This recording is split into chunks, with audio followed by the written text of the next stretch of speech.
Randy Meisner, whose vocal range helped catapult the Eagles to fame, has died. Before the Eagles soared into rock history, there was a quiet force building the sound behind the scenes. The soft-spoken bassist added high harmonies to classics like Take It Easy and Randy Meisner, the man with a voice that could shake stadiums and a heart that never sought the spotlight. While others chased power, Meisner chased purity, and in the end, it cost him everything. Born on March 8, 1946 in Scottsbluff, Nebraska, Meisner was raised far from the flashing lights of LA concerts or gold records. His family worked long hours in fruit farming, surrounded by dusty fields and calm nights, the kind of place where dreams were small and quiet, but Meisner's dream was anything but. He found music in old radios blaring Elvis Presley and the Everly Brothers, and by his teenage years, he had already started picking up a guitar. But it wasn't until he discovered the bass that something clicked. Meisner once said, "There's something special about playing bass. You're not just playing an instrument, you're keeping the soul of the song alive, with only his bass guitar and a fierce belief in his sound." Meisner left Nebraska and moved to Los Angeles in the 1960s. At the time, LA was a chaotic dreamland for musicians. Crowded bars pulsing with energy, studios teeming with hopeful voices, and every corner humming with opportunity. Meisner didn't have money, connections, or fame, but he had talent, and that talent got him noticed. After a few small bands and gigs, he joined a group called The Poor, a band that never broke big, but helped Meisner sharpen his sound. Then came Poco, the country rock experiment, founded by Richie Furay and Jim Messina. It was here that Meisner's high harmonies first began to turn heads. Poco was trying something bold, blending country roots with rock swagger, and Meisner was at the center of it. But just as their first album was about to be released, tensions rose over creative decisions, and Meisner walked away, taking his voice with him. It wouldn't be the last time that conflict would cut short his contribution. Not long after he joined Rick Nelson's Stone Canyon Band, performing alongside a rockabilly legend who demanded precision and passion. Meisner learned the business, the pressure, and how to survive, but he still hadn't found the right fit, until one unexpected call changed everything. In 1971, Linda Ronstadt, one of country rock's biggest voices, was forming a touring band. She brought together Don Henley, Glenn Frey, Bernie Leadon, and Randy Meisner. The chemistry was instant, and after the tour, the four men decided to form their own band. They called it the Eagles. If Poco was the trial run, Eagles were the revolution. They didn't just blend country and rock, they perfected it, with cleaner edges, tighter harmonies, and sharper songwriting. The sound was electric, and at the heart of it was Meisner's soaring voice. His range was unmatched, his delivery full of raw emotion and subtle power. Before Don Henley became the Eagles' lead vocalist, it was Meisner who gave their songs an emotional punch that few could match. But Meisner didn't crave the spotlight. He preferred to let the music speak for itself, standing toward the back, letting others take the interviews and the credit, and yet he was irreplaceable, especially when the band recorded Take It to the Limit. Meisner's vocals on that track reached heights that silenced crowds. It became one of the band's biggest hits and one of their most requested songs on tour. It should have been his moment to shine. But fame doesn't always reward humility. While fans were discovering Meisner's genius behind the scenes, things were beginning to unravel. As the band's fame exploded, so did the egos and expectations, and Meisner, who just wanted to play music, found himself caught in the crossfire of a power struggle he never wanted to be part of. Purity cost him everything. Dreams, music, old radios. Bass, keeping the soul of the song alive. Moved to Los Angeles, chaotic dreamland.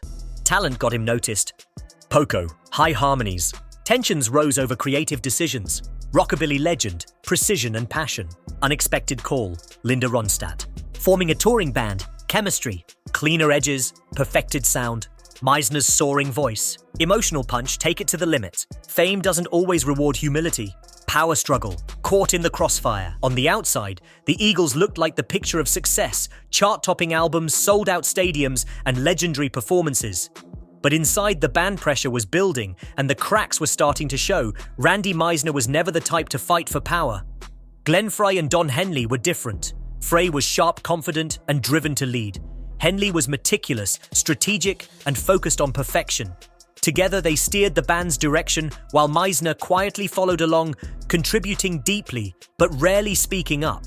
Meisner co-wrote several songs and brought unmistakable vocal depth to many of their hits. But when it came time to choose singles or lead vocals, he was often overruled. His voice had helped shape the Eagles' sound, yet his influence within the band was shrinking. As the years passed, the divide between Meisner and the rest of the group widened, and by 1977, everything came to a head. The Eagles were in the middle of their most successful tour, ever riding the wave of Hotel California's massive success. Night after night they played to packed arenas, with Meisner expected to deliver flawless performances, especially on Take It to the Limit. The song fans screamed for at every show, but something had changed. Meisner's health had started to deteriorate. He was battling pneumonia, his voice was hoarse, and he felt the physical and mental toll of life on the road. Still, the band pushed him to perform that high-pressure track night after night. One evening in Knoxville, Tennessee, Meisner said no. He told the band he didn't feel up to singing. Take It to the Limit that night, believing his voice couldn't hit the high notes, Frey exploded. Furious, he accused Meisner of letting the band down and ruining the show. The argument spiraled out of control, and backstage, it turned physical. Meisner, usually calm and reserved, finally snapped. He later said the tension had become unbearable. I was being forced to do things I didn't want to do. I couldn't enjoy the music anymore. I felt like an outsider in my own band. In that moment, something broke inside him. He realized he couldn't continue. Not like this. The fighting, the pressure, the endless tours, it was too much. I could have made 3 times as much money if I stayed, he later said, but I was just too tired of it all. It's a crazy life when you live at twice the normal speed. When it came down to money or sanity, I figured I'd rather have my sanity. Not long after that fight, Meisner announced he was leaving the Eagles. The official story was that he wanted to spend more time with his family, but those close to the band knew better. Meisner had been pushed out, not with words but with pressure, isolation, and exhaustion. And though he left quietly, his departure marked the end of an era. The Eagles moved on quickly. They brought in Timothy B. Schmit, ironically, the same man who had replaced Meisner in Poco years earlier. The machine kept rolling, the records kept selling, and Meisner was left behind, while the world danced to Hotel California. Randy Meisner disappeared from the stage he helped build. Meisner, power, songs, influence, shrinking. Divide, 1977, tour, success, Hotel California. Meisner, health, pneumonia, high-pressure track. Knoxville, Tennessee, Meisner, fight, pressure. Break, pressure, endless tours, tired. Leaving the Eagles' family pushed out, exhaustion. Timothy B. Schmit, replacement, records, selling. Randy Meisner's stage disappeared. When Randy Meisner left the Eagles in 1977, he hoped to find peace. Instead, he found isolation and uncertainty. Determined to keep making music, Meisner launched a solo career, releasing his self-titled debut album in 1978. Tracks like Hearts on Fire showed flashes of brilliance, but without the Eagles' name behind him, the world barely noticed. He released more albums in the 1980s, each met with diminishing interest. Unlike his former bandmates who soared in their solo careers, Meisner faded quietly into the background. But he wasn't chasing fame. Meisner was never wired that way. He simply wanted to play music without the politics and pressure of stardom. But the music industry doesn't reward humility, and as the years passed, Meisner drifted further from the spotlight. After the Eagles disbanded in 1980, each member followed a different path. Frey and Don Henley became solo stars.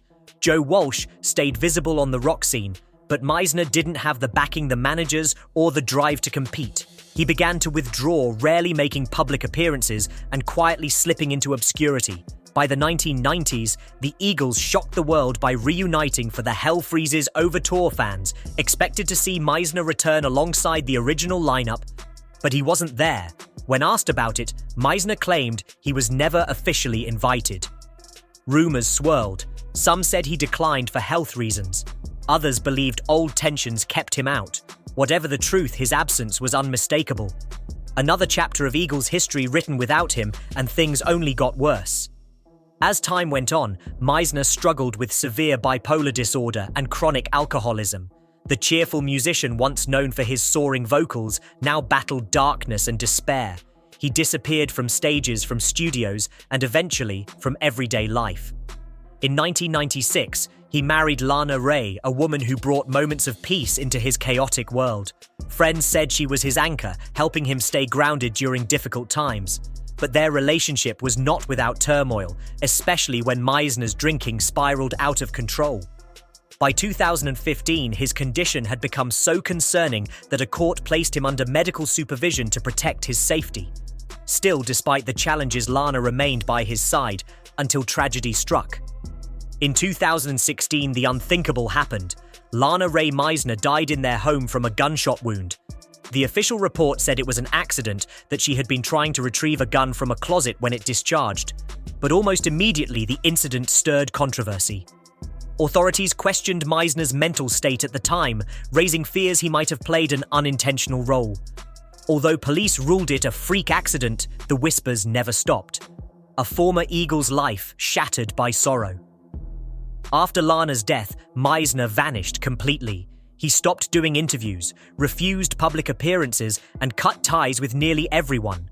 For many, this confirmed what they feared: the music industry had forgotten him, and life had broken him. Even when Frey died that same year, and the Eagles brought Frey's son on tour, Meisner's name was barely mentioned. No one invited him back, no tribute, no reunion, just silence. A man who once helped build one of the greatest bands in rock history, left out of its story. It seemed Meisner had been erased, but time has a strange way of rewriting narratives, and the world wasn't done with Randy Meisner just yet. Hearts on fire, brilliance, Eagles name, diminishing interest, solo careers. Withdraw, public appearances, obscurity, Eagles, Hell Freezes over tour, absence. Bipolar disorder, chronic alcoholism, darkness and despair, married, moments of peace, chaos. Gunshot wound, accident, controversy. Vanished completely, stopped doing interviews, erased music industry. Time rewriting narratives. On July 26, 2023, the silence around Randy Meisner was finally broken. News spread that the former Eagles bassist had passed away at the age of 77. The cause was complications from chronic obstructive pulmonary disease, COPD. A quiet ending to a life that had once echoed through arenas around the world. There were no flashing lights, no farewell tour, just a quiet departure, fitting for a man who never sought the spotlight. Fans mourned, tributes poured in, but one name was noticeably missing: Don Henley. For days, Henley said nothing, no public statement, no interview. The silence was deafening, especially given how closely they had worked together during the Eagles' most iconic years. People began to wonder, was Henley avoiding the truth? Were there still unresolved feelings from decades ago? And then finally the silence ended. Henley released a statement calling Meisner an integral part of the Eagles, a man with a rare vocal range and emotional depth. He praised Meisner's performance on Take It to the Limit, describing it as one of the band's defining moments. The words were respectful, warm, even poetic, but they left out the pain, the conflict, and the years of silence that came before them. Later, in a rare interview with Rolling Stone, Henley shared a private moment that surprised everyone. He recalled a night backstage when Meisner told him he wished he had never joined the Eagles, that he hated fame and would rather be a carpenter in Nebraska than a rock star at war with his own band.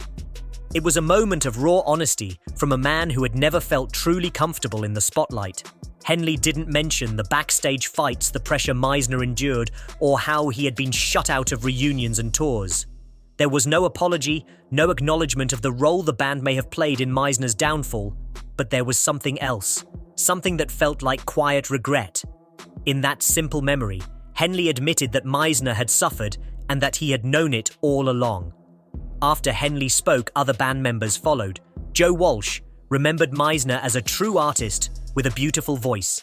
Timothy B. Schmit, the man who once replaced him publicly, thanked Meisner for laying the foundation that helped shape the Eagles' success. For the first time in decades, Meisner was no longer the forgotten Eagle.